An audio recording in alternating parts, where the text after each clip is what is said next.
I was offered 5 grand for a video, but this was when I was like 19. I was like, double it, and I'll walk outside and I'll give it to a homeless person. And they're like, no, you won't. And I was like, double it. And I was like pacing around my neighborhood for 3 hours convincing this guy, like on the phone, just double the money. I promise the video will go viral and I'll give it to a homeless person. I was like, $10,000 just looks better in a title. It'll get more views. I promise your app will do better.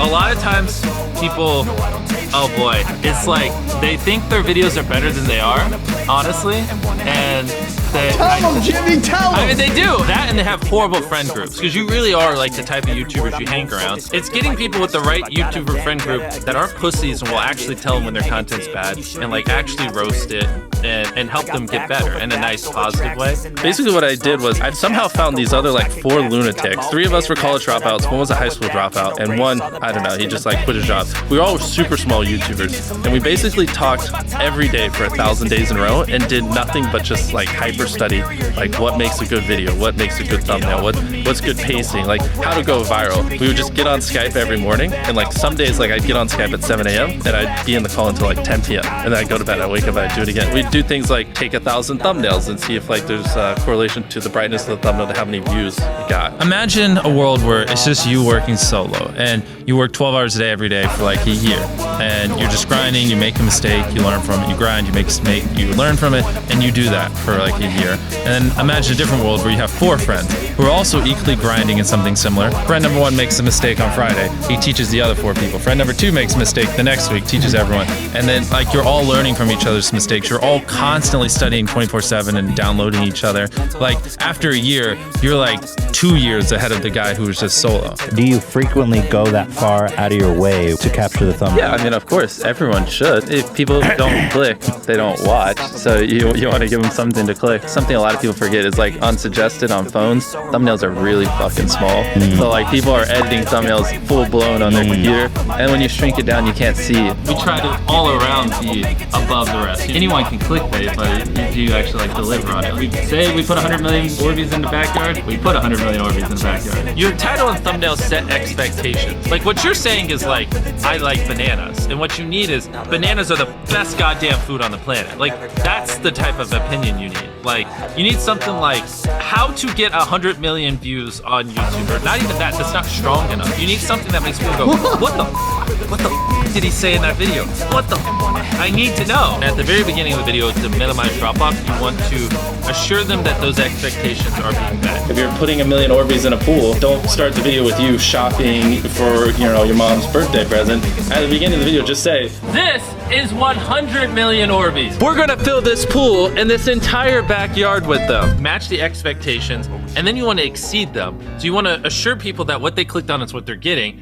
and then blow their mind and be like, but you're also getting even more. Anytime you say the word algorithm, just replace it with audience. The algorithm didn't like that video? No, the audience didn't like that video. If I wasn't retaining a viewer, just would it make sense for you to promote it? Why would you promote a 10-minute video that people watch on average a minute and a half? I mean, every video, even the stupid ones, I learned something, you know, and that's something I try to make a very big point of, is like, no matter how bad we mess up, like we sometimes have videos that have horrible retention. It's just like, as long as you learn from it, it's not the end of the world. Every YouTuber says it. It's like, no one will ever be able to replicate my style. I gotta edit it. But newsflash, someone can. It's actually not as difficult as you think. It was good that I got a really strong foundation on how YouTube works and how the style of videos I wanted and everything before I scaled up the team, if that makes any sense. I just want to make sure that's clear, because I've seen people try to build the team without foundation and knowing how to do well. I know that if we film this video, it will do well, just because I've spent a decade of my life hyper obsessing over YouTube, and I have a good pulse on it. But if you didn't have that, then you wouldn't know. Like, you wouldn't be able to spend $4 million on a Squid Game, because you might lose $2 million and then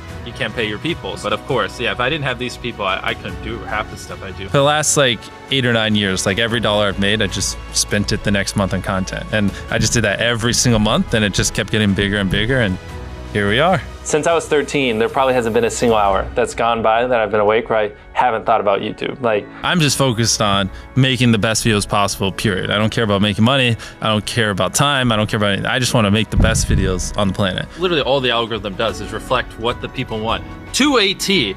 And if you deny that, you just make terrible videos and are trying to find a scapegoat. We do our videos in other languages as well. If you Google it, it's like only whatever, less than 10% of the world speaks English. So 90% of the world can't even enjoy your content. And when I realized that, I was like, wait a minute, 90% of the world can't even watch this stuff. Like, we just started doing this like 6 months ago, and it's crazy like how viral some of these videos are going. 51 million. In Spanish, the guy who does my dubs is the same guy who dubs Spider-Man. We managed to convince him. So a lot of those comments are like, why does he sound like Spider-Man, or is MrBeast Spider-Man? To me, what's important is click-through rate, getting people to click on your video, and then average view duration, average view percentage, or just relative retention, and having them watch it. A lot of creators think click-through rate is just like the title and thumbnail and did they click it, but a lot of it too is, did they enjoy your last video? Because if someone watches a video of yours and they loved it, you can bet the next time you're recommended, their chance of clicking is a lot higher. Sometimes we're filming for 3 or 4 days, like 10 hours a day,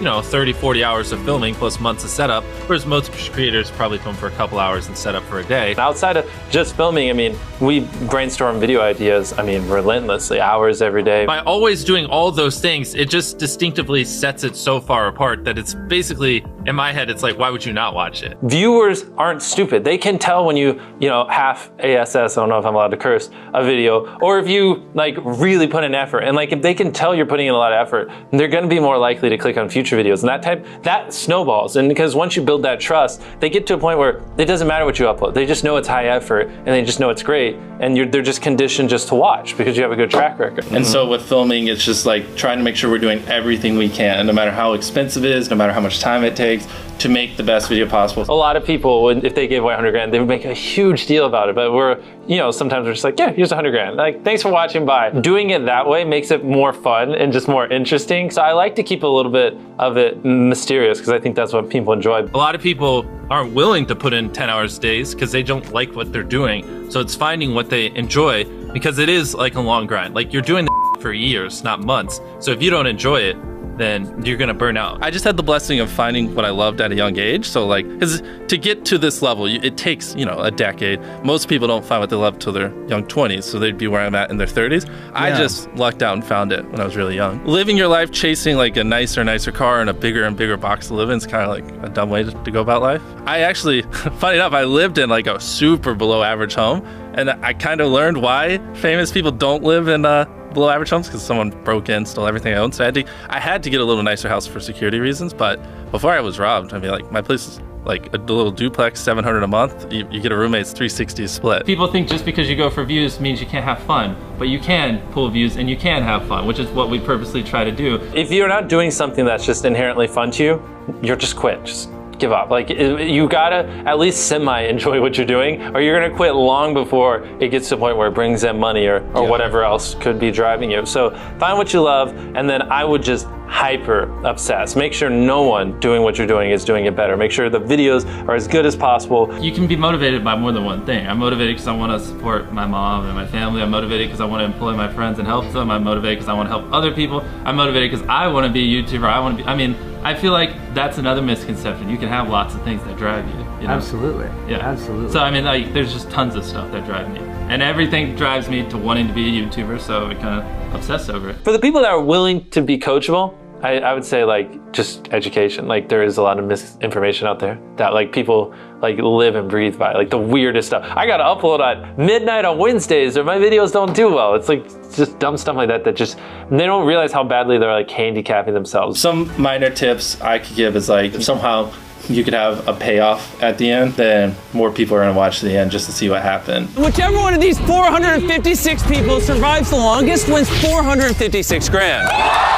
Cut out all dull moments, try not to over-explain things. If a camera just sits on me and I'm just talking for 20 seconds, it doesn't hold retention as well as, maybe me talking and other footage popping up. It's much easier to get 5 million views on one video than 50,000 views on 100 videos. It takes way less effort to get 5 million views on one video. Back then, which I think small YouTubers should do, is I would reply to every single comment. And so I think a few people caught on that I would always reply. And so some people would just be like, I wonder how long it'll take for him to reply. So that was a lot of my comments when I was smaller, but at least it kept him coming back. And your analytics, and most of you probably know this, audience retention. You can see where people click off.